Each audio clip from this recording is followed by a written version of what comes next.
This is the finished program. It can encode and decode all passwords in both games, in English and Japanese.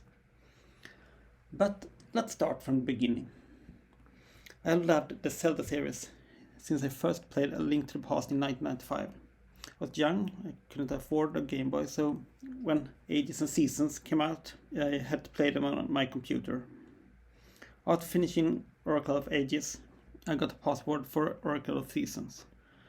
I searched for more passwords on the internet and found a password generator made by someone called Polygon. I tried to mail him about how this password system worked, but never got an answer.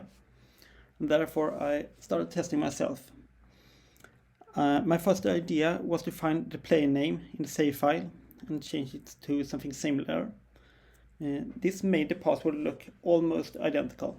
I found bits in the player name that corresponded to the bits in the password, but I couldn't figure out why a 0 sometimes became a 0 and why it sometimes became a 1 in the code. So I gave up. And that was back in 2002. More than 10 years later, in 2013, I stumbled across a forum at GameFAQs where a discussion had begun to form about this password. And I read about something called a cipher, which was applied to the password. And they have found this by inspecting Polygon's program. And I wanted to find the same things, but without using the program. So at this time I had graduated, I worked as a teacher in mathematics, and I had bought Ages, and my twin brother had Seasons. But for this testing I still had to use an emulator to change parameters in an easy way. My first choice of emulator was BGB, since it had a debugger.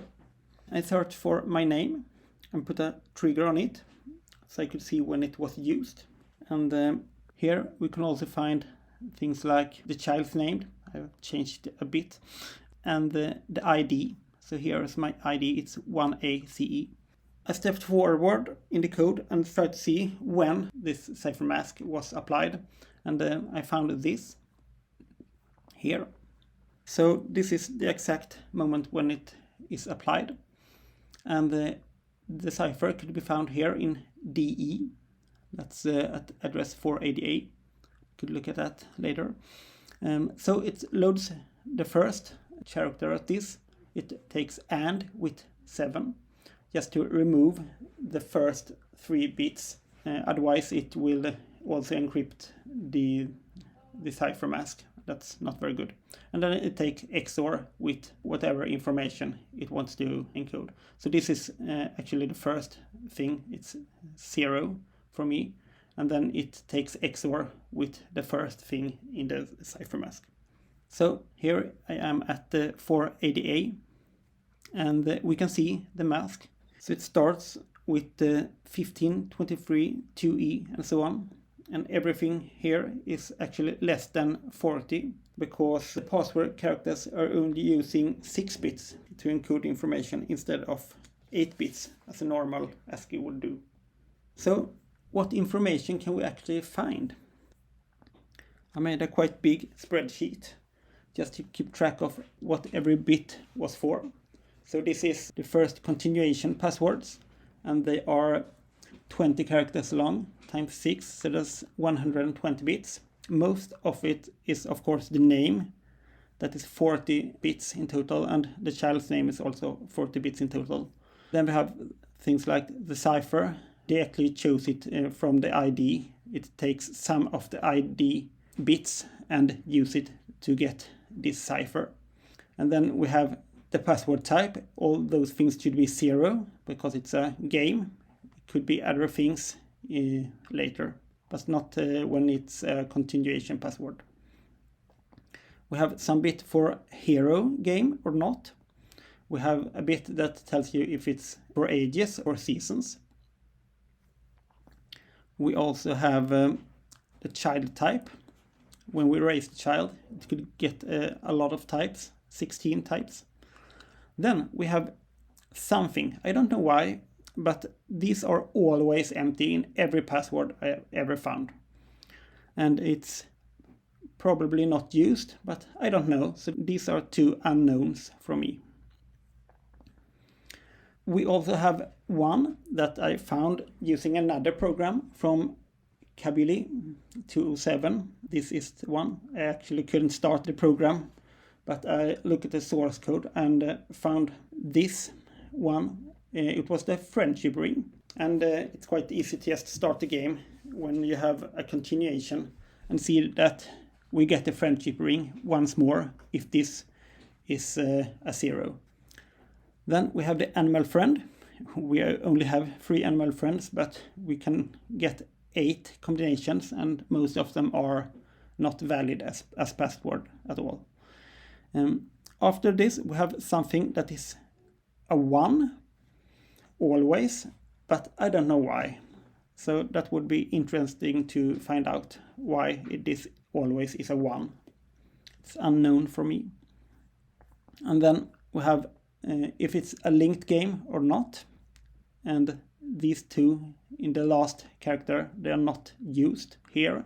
They are used in the memory secrets. And then we have the checksum, which is actually just a sum of all the bits, and then we cut off when we use the 4 last bits. So this is the ordinary continuation password. As you can see here, I also have the cipher. It starts with 21, actually not the same as they thought back here. They thought it was a 7, but it was actually 21, but they don't use the first bit, 16-bit there, so it's you could write the 7, it's more or less the same thing. You can also see that I have something JP, that's Japanese. When I want to try this out a bit more, I bought the Japanese version of the game, but because it was a lot cheaper, and it was a pain to get that, but well, I could make my program so that it could handle Japanese characters as well. It's almost the same. They are grouped by 4, so here we have 21, 35, 46 and 4, and we can find them also here. Same numbers, but 4 is first this time instead. There are a few more things that differ in between these, and most of it is, well, the characters. This is from the source code.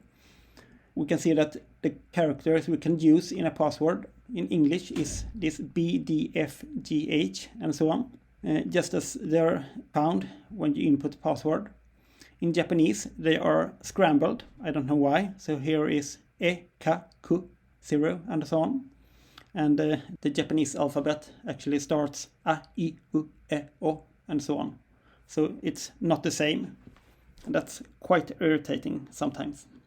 So I played the game a lot, and each time I got a ring, I took the password and tried to decode it and see what ring I had got. And the ring password is the easiest one of them all. It's a cipher in the beginning. Then it should be 0 because it's a ring, and then a 1.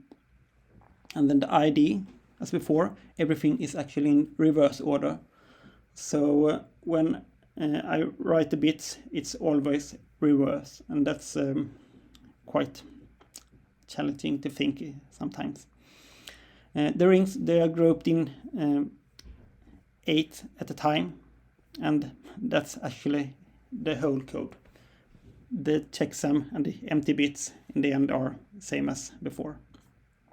When we have the memory secrets, it starts as it should. We have now 1, 1 here to note that we have a memory secret. The cipher is also dependent on what games are used. So we have a lot of different ciphers used in these memory secrets. And here we can find a secret ID. You can use the 10 first of these 16 IDs. The rest are not actually valid passwords. And this is what game the password should be used in. If it's in the original game or if it's in the linked game. And here is what is the linked game. Is it ages or seasons? and then we have the checksum. So that was everything. Back to my program again. So if I want to have some name and some child name, I can find the password here. It changes as soon as I change something, the password will change. It works for everything. If I change a ring, it will update the ring status. And these memory secrets, they only depend on the ID. But if I change the ID, everything else will also change a lot. If I have a password, we could take this common password that works in the US version but not in European version. If we would do this, we can find out everything about the password, what ID was used, if it was for hero seasons, and so on.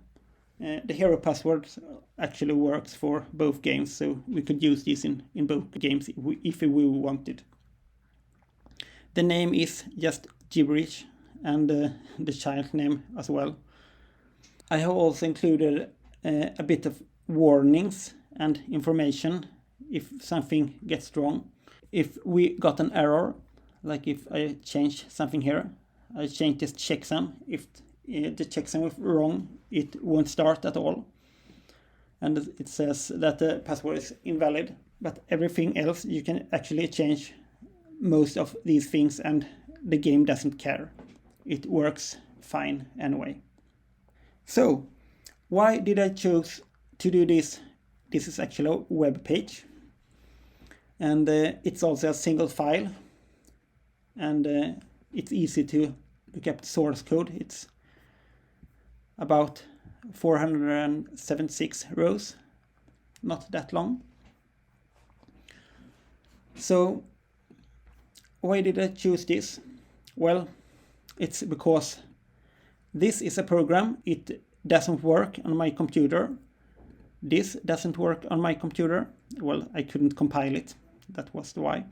I wanted a program that could be run from every system and work both now and in a very distant future. Please use it as you like. And if you find something about these unknown bits, what they are about, please tell me. You can find my email in source code.